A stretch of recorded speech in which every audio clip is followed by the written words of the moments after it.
Саламатсыңарбы? Урматтуу жыйын катышуучулары, урматтуу коноктор. Баарыңыздарга рахмат.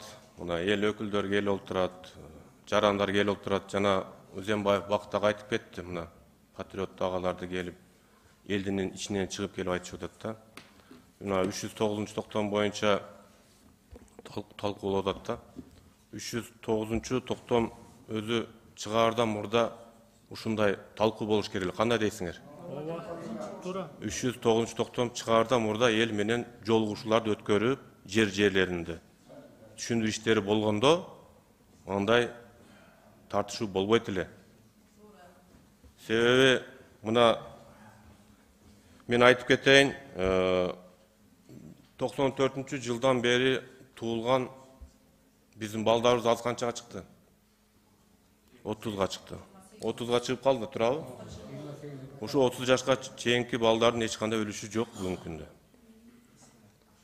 Чет мамлекеттен келген кайрылмандардын үлүшү барбы, жокпу? Жок, турабы?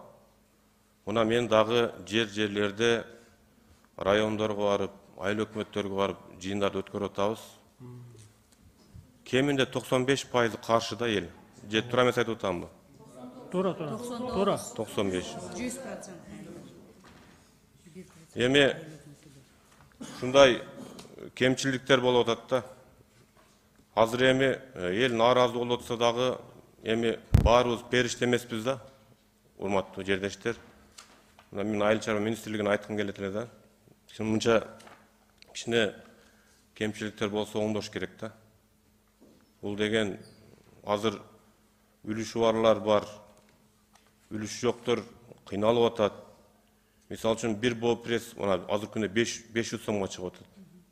Туурабы? Чынында региондордо абдан начар да. Элдин нааразычылыгы күчөп атат.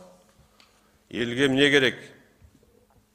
Тыйкандарга шарт керек. Мамлекеттен бекер эч нерсе кереги жок. Суу керек.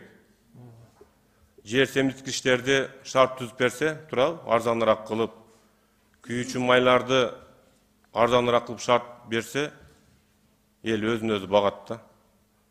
Ошон үчүн кээ бир жарандар туура эмес ойго барып атат окшойт. Биз депутаттар мынакей 309-га биз деле каршыбыз. Эл каршы болсо биз да каршыбыз. Биз дагы элдин үмүтүн, сөздөрүн жеткирип атабыз бийликке. Ошон үчүн мен айтарым, министрликке да муну чогуу карап туруп, жанагы күчкө салып, принципке туруп кете бербеш керек да. Эл нааразыбы? Ойлонуш керек, караш керек. Кандай дейсиңер? Туура? Туура.